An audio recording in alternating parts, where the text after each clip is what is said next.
Assalamualaikum warahmatullahi wabarakatuh. Selamat pagi. Jumpa kembali dengan Pak Guru di sini. Apa kabar semuanya? Mudah-mudahan kalian berada dalam keadaan sehat walafiat, tidak kurang satu apapun.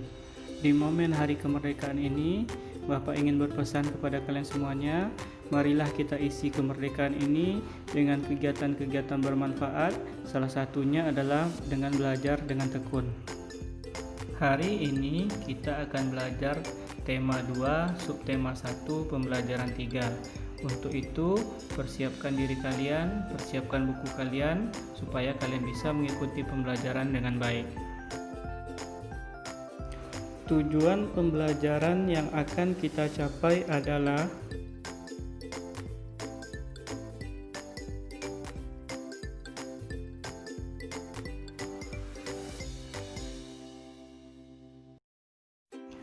pagi ini, Udin dan teman-temannya sedang bekerja sama untuk mengumpulkan informasi tentang tanaman dan habitatnya. Mereka berdiskusi dan mencatat semua hasil pengamatan.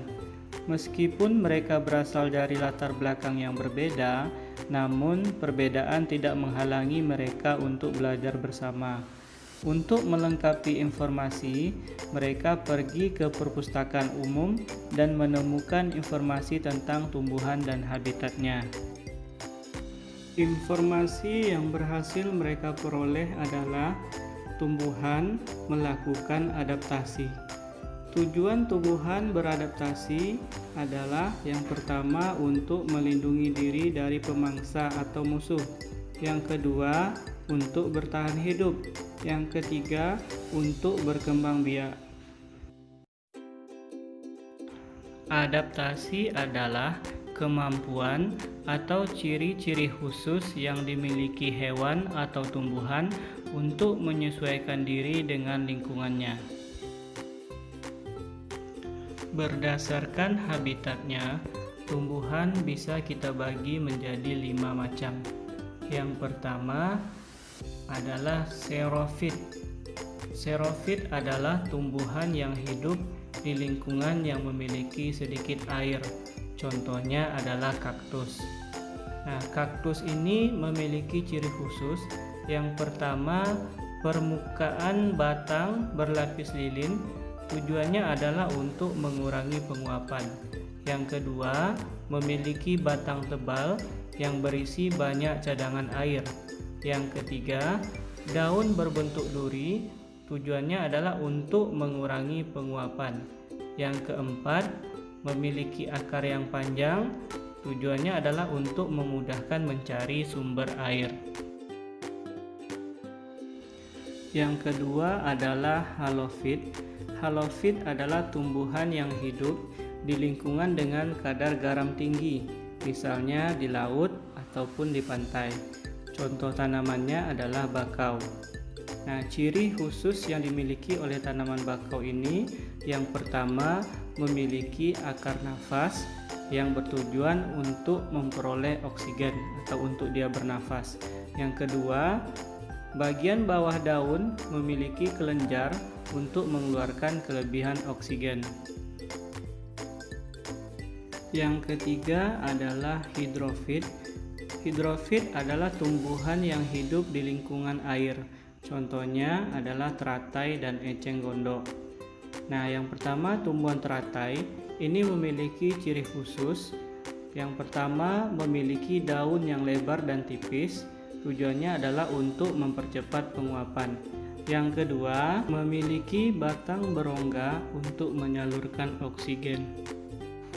Kemudian eceng gondok. Eceng gondok memiliki ciri khusus. Yang pertama, pangkal tangkai daun berongga, tujuannya adalah untuk memudahkan mengapung di air. Yang kedua, memiliki akar yang lebat, tujuannya adalah untuk menjaga keseimbangan agar tidak mudah terbalik di air.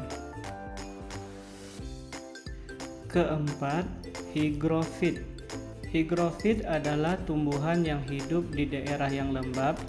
Contohnya adalah tanaman begonia dan paku atau pakis. Nah, cara beradaptasinya adalah dengan memperlambat penguapan, sedangkan air dikeluarkan melalui stomata yang ada di daun.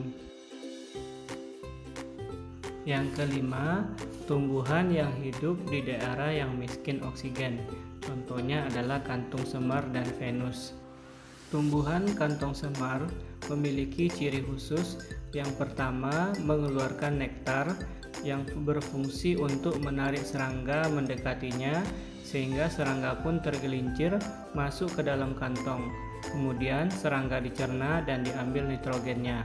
Yang kedua, memiliki daun yang berbentuk piala. Berikutnya adalah tumbuhan venus atau disebut juga Venus flytrap. Ciri khususnya adalah memiliki bulu-bulu halus pada daun yang peka terhadap sentuhan. Yang kedua, memiliki engsel pada pangkal daun untuk memudahkan membuka dan menutup pada saat menangkap serangga. Selain untuk bertahan hidup atau menyesuaikan diri dengan lingkungannya, tumbuhan beradaptasi untuk melindungi diri dari pemangsa. Nah, bagaimana caranya? Yang pertama adalah dengan memiliki duri. Contohnya adalah salak, mawar, dan durian. Yang kedua, memiliki getah. Contohnya adalah karet, pepaya, dan nangka. Yang ketiga, memiliki bau. Contohnya adalah bunga bangkai. Kemudian yang keempat, memiliki rasa, bisa rasa pahit, sepat, ataupun asam. Contohnya adalah belimbing ulu. Kemudian memiliki racun, contohnya adalah gadung atau kecubung. Yang keenam, memiliki kulit yang keras, contohnya adalah kelapa. Dan yang ketujuh, memiliki bulu atau rambut halus, contohnya adalah pada tanaman bambu dan tebu. Kemudian, tumbuhan juga beradaptasi untuk berkembang biak. Contohnya adalah pada bunga Rafflesia. Bunga Rafflesia mengeluarkan bau busuk yang bertujuan untuk menarik serangga hinggap dan membantu penyerbukannya. Yang kedua adalah bunga mawar. Bunga mawar juga menghasilkan nektar yang bertujuan untuk menarik serangga hinggap dan membantu penyerbukannya. Anak-anak hebat, selanjutnya kita akan membaca sebuah teks yang berjudul Proklamasi Kemerdekaan Indonesia.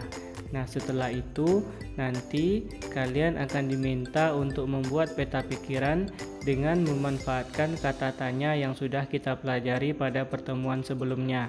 Masih ingat kan? Kemarin singkatannya adalah adik Simbah.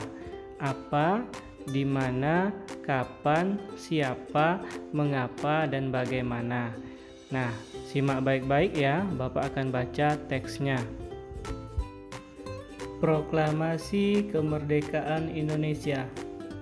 Proklamasi Kemerdekaan Indonesia memberi makna yang sangat penting bagi bangsa Indonesia.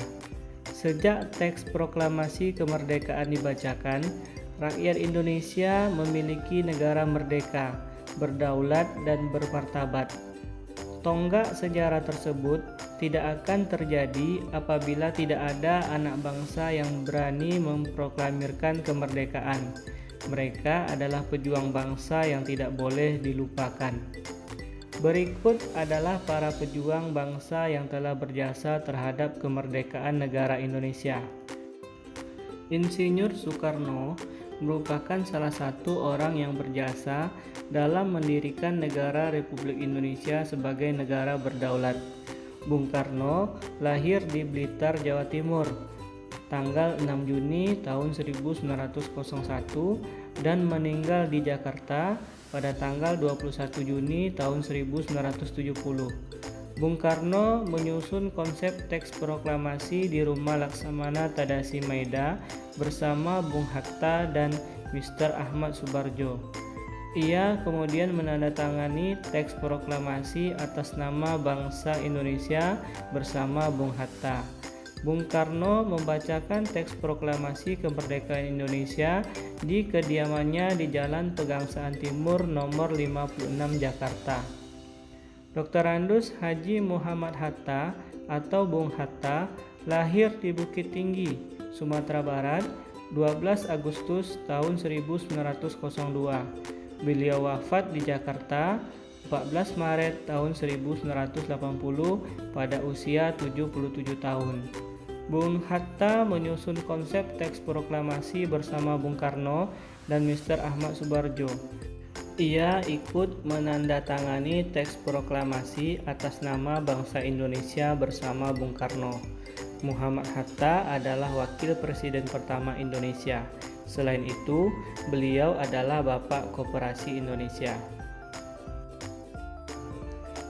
Ahmad Subarjo Joyo Adi Suryo lahir di Karawang, Jawa Barat 23 Maret tahun 1896 dan wafat 15 Desember tahun 1978 pada umur 82 tahun. Beliau adalah Menteri Luar Negeri Indonesia yang pertama. Ahmad Subarjo merupakan salah seorang tokoh dari golongan tua yang berperan dalam mempersiapkan proklamasi kemerdekaan Indonesia. Ahmad Subarjo ikut menyusun konsep teks proklamasi di Rumah Laksamana Tadasi Maeda bersama Bung Karno dan Bung Hatta. Laksamana Tadasi Maeda adalah seorang perwira tinggi Angkatan Laut Kekaisaran Jepang. Beliau membantu persiapan konsep teks proklamasi kemerdekaan dengan mempersilahkan rumahnya digunakan untuk kegiatan yang sangat penting. Di rumahnya berkumpul para tokoh bangsa yang berjasa besar. Walaupun beliau orang Jepang, beliau rela membantu Indonesia karena simpati terhadap rakyat Indonesia. Sukarni lahir di Blitar, Jawa Timur, 14 Juli 1916. Beliau wafat di Jakarta 7 Mei 1971 pada usia 54 tahun. Nama lengkapnya adalah Sukarni Kartodiwiryo. Sukarni adalah salah seorang tokoh pemuda dan pejuang yang gigih melawan penjajah. Sukarni mengusulkan agar yang menandatangani teks proklamasi adalah Bung Karno dan Bung Hatta atas nama bangsa Indonesia. Fatmawati yang bernama asli Fatimah lahir di Bengkulu pada tahun 1923 dan meninggal di Jakarta pada tahun 1980. Beliau dimakamkan di Taman Makam Pahlawan di Kalibata, Jakarta. Fatmawati menjahit bendera pusaka Sangsaka Merah Putih yang dikibarkan pada upacara proklamasi kemerdekaan Indonesia di Jalan Pegangsaan Timur nomor 56 Jakarta. Teks proklamasi kemerdekaan diketik oleh Sayuti Melik. Sayuti Melik adalah tokoh pemuda yang juga sangat berperan dalam proklamasi kemerdekaan Indonesia. Sayuti Melik mengetik naskah proklamasi setelah ia sempurnakan dari tulisan tangan Bung Karno. Berdasarkan bacaan tersebut, isilah peta pikiran berikut ini. Cukup sekian pembelajaran kita hari ini. Bapak akhiri dengan Assalamualaikum warahmatullahi wabarakatuh.